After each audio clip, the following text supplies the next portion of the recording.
2012년 성탄절 즈음에 60세의 한 노숙인의 사망이 뉴스화된 적이 있었습니다. 처음엔 그냥 운이 나쁜 한 사람이 철길 그 아래쪽에서 죽었거니 했습니다. 그런데 그에게 상속될 유산이 있다는 걸 알게 되었을 때 깜짝 놀랐습니다.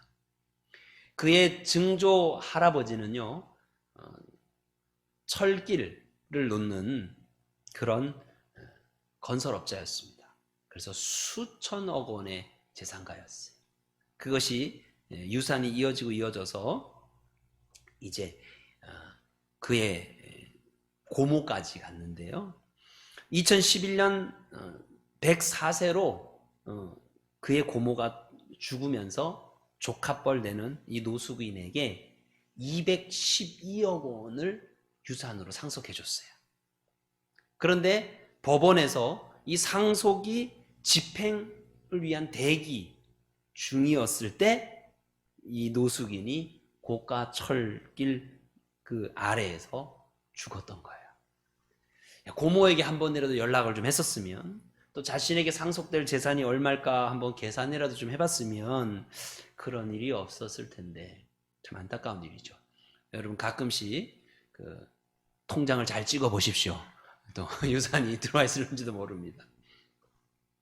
근데 남의 일이 아닙니다.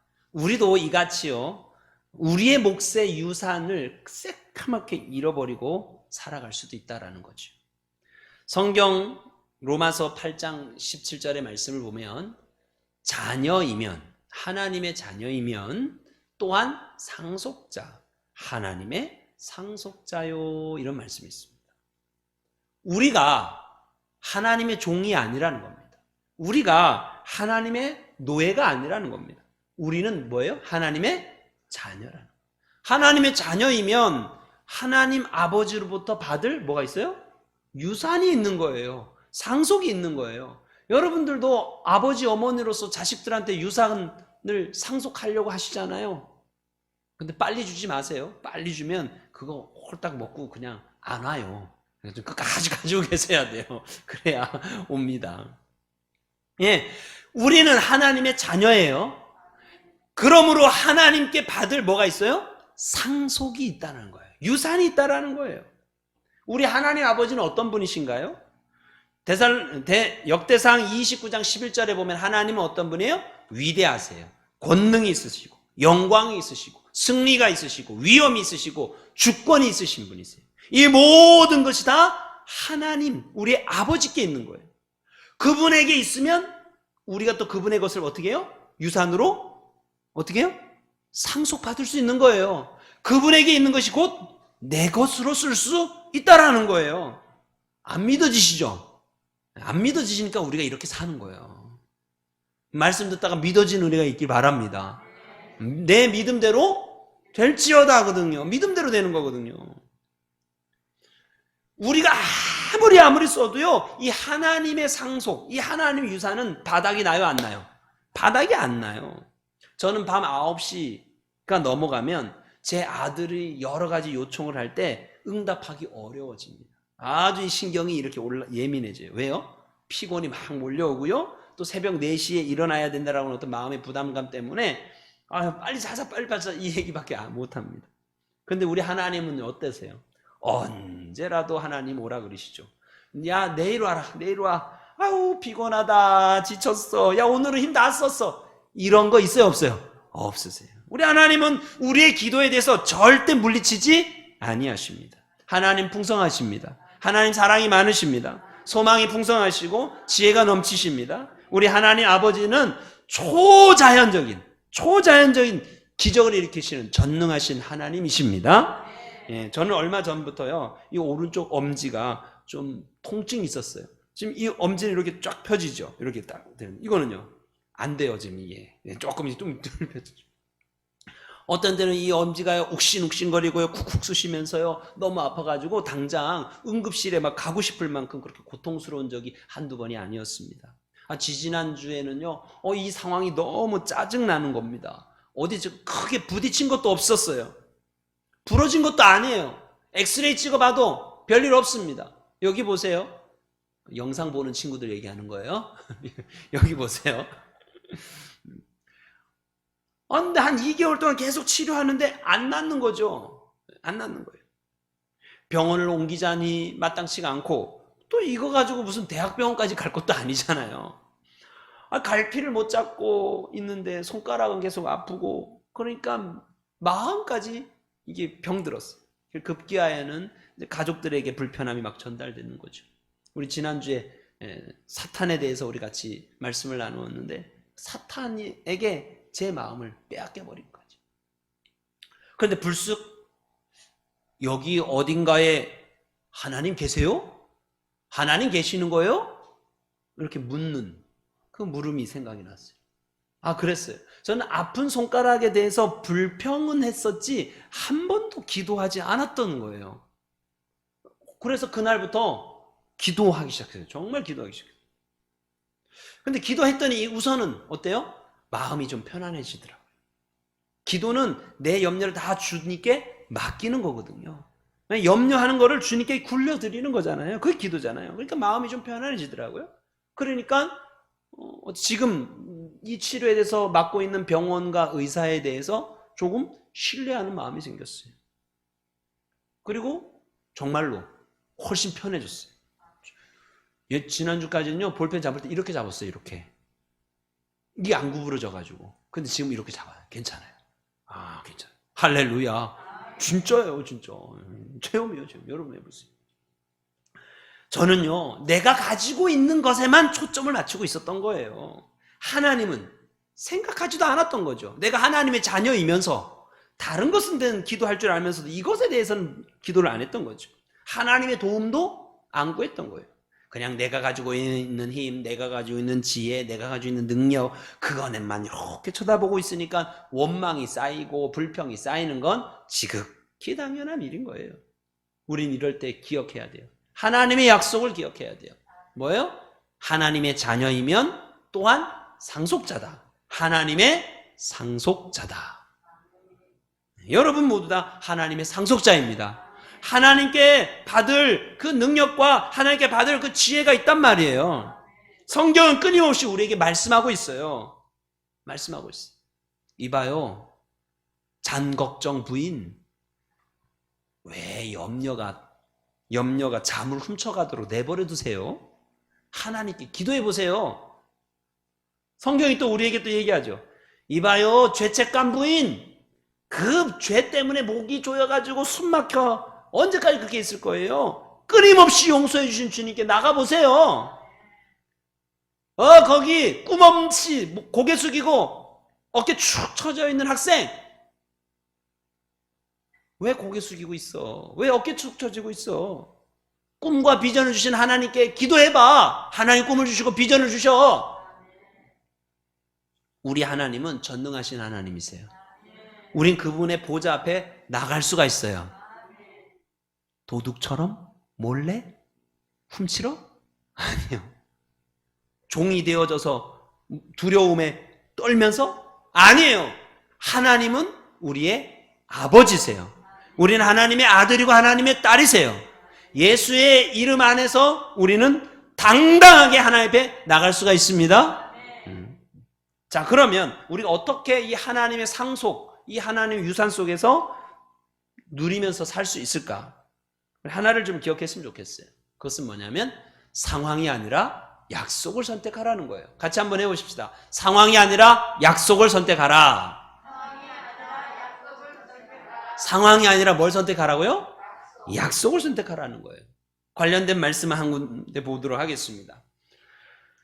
자, 민수기 13장 1절과 2절의 말씀은 하나님께서 모세에게 하신 말씀이에요. 이 상황은 애굽에서 노예 생활을 하던 이스라엘 백성들이 이제 모세를 통하여서 하나님의 은혜 가운데 출애굽해서 이제 가나안 땅 입구까지 왔어요.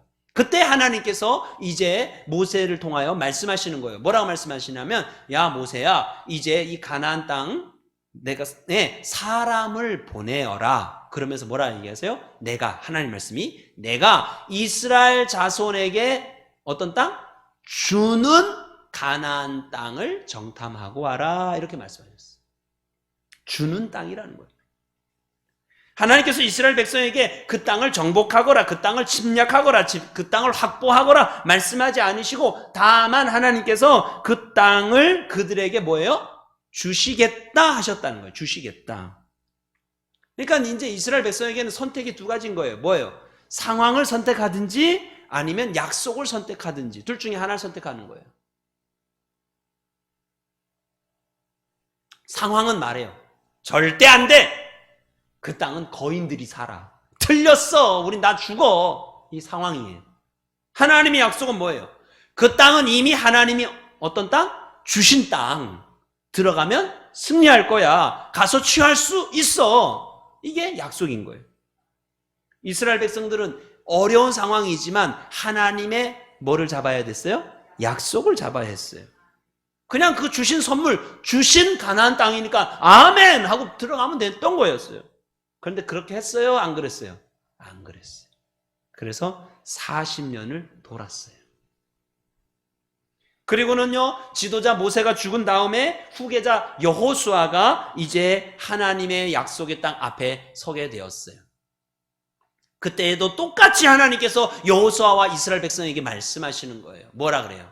내가 그들 곧 이스라엘 자손에게 주는 그 땅으로 가라 그랬어요. 그 예전에 모세에게 말한 바와 같이 너희들이 들어가면 그 땅을 너에게 다 뭐겠다? 주겠다.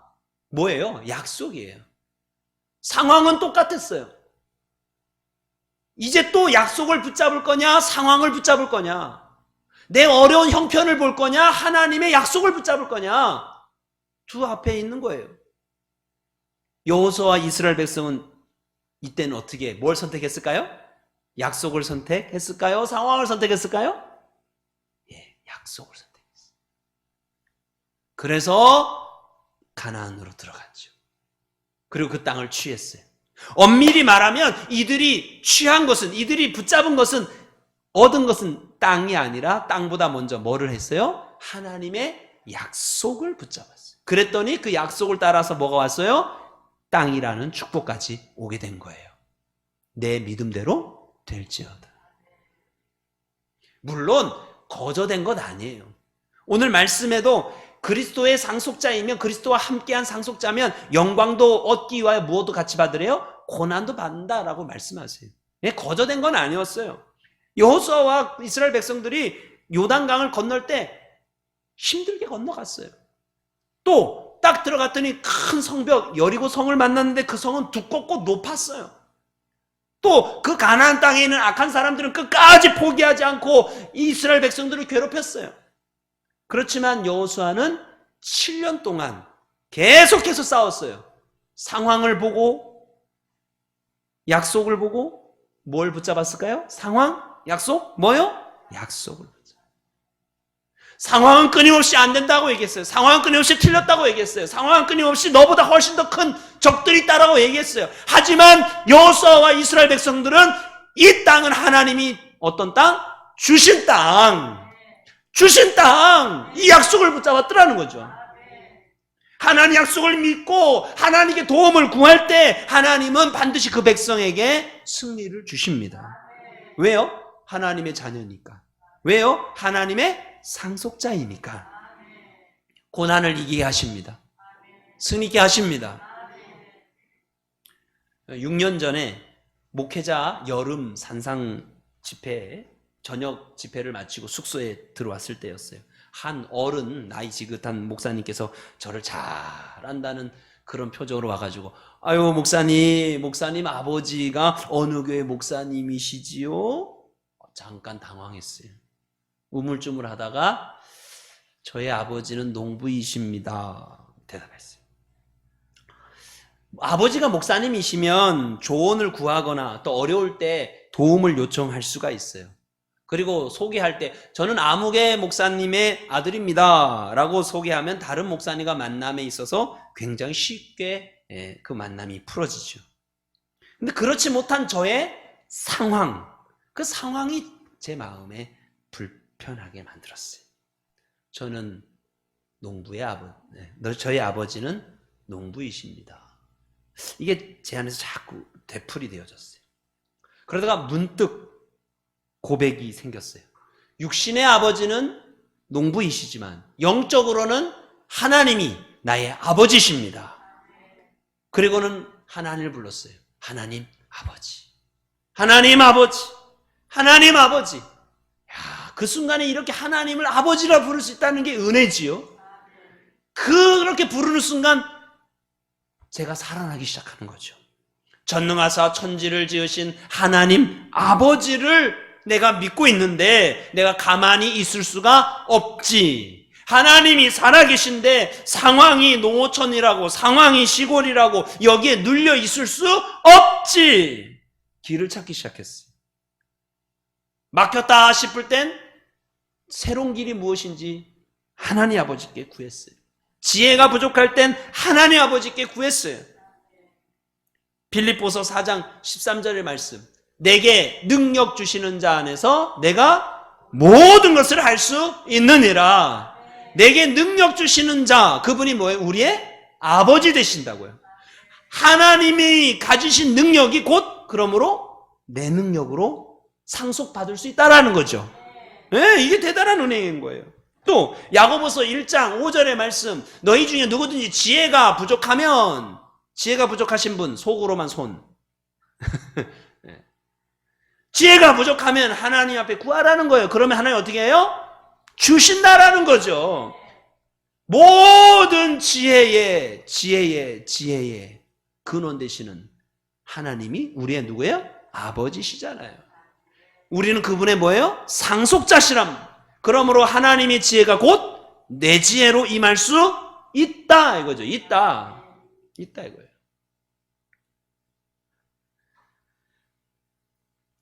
지난 12, 13일 날 충청연회 기간에 받은 이 표창에 그 표창의 이유에 대해서 기록하고 있는데 이렇게 써 있어요. 농촌 지역의 맞춤 사역을 통해 지역 아동과 주민을 섬기는 리더십으로 이렇게 돼 있어요.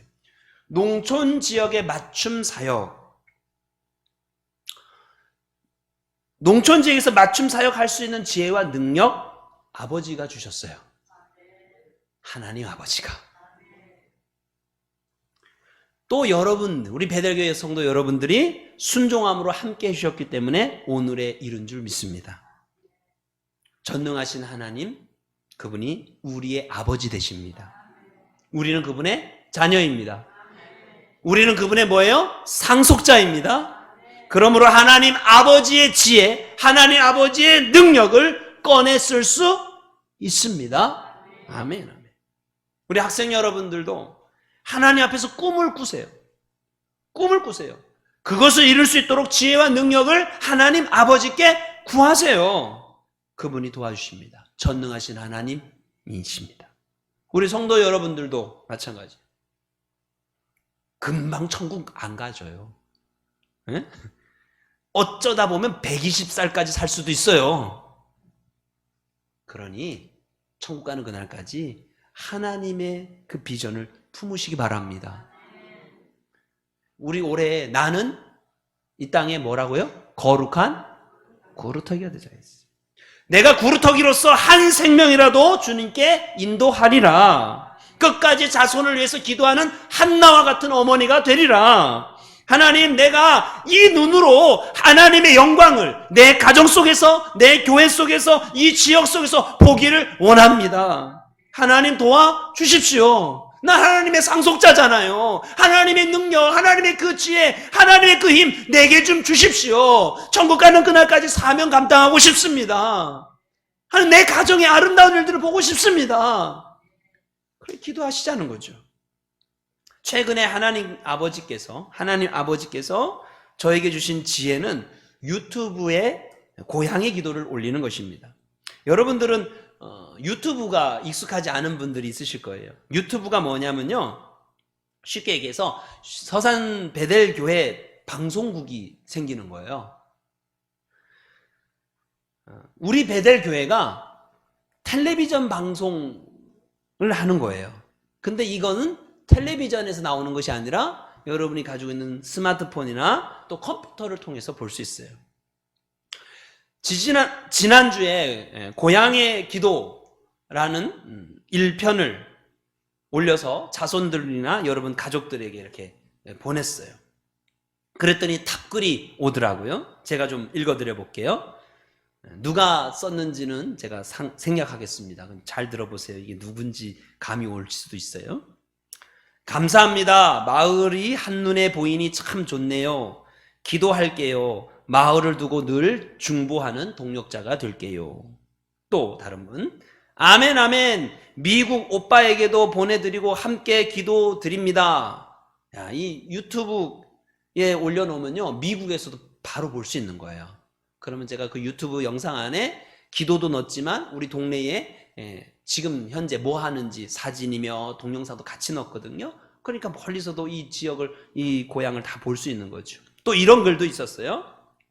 안녕하세요 목사님, 건강히 잘 지내시죠? 요즘 들어서 사회생활하기 너무 지치고 힘들었는데 목사님의 기도와 고향의 풍경만으로도 큰 위안을 받고 힘이 납니다. 아무개.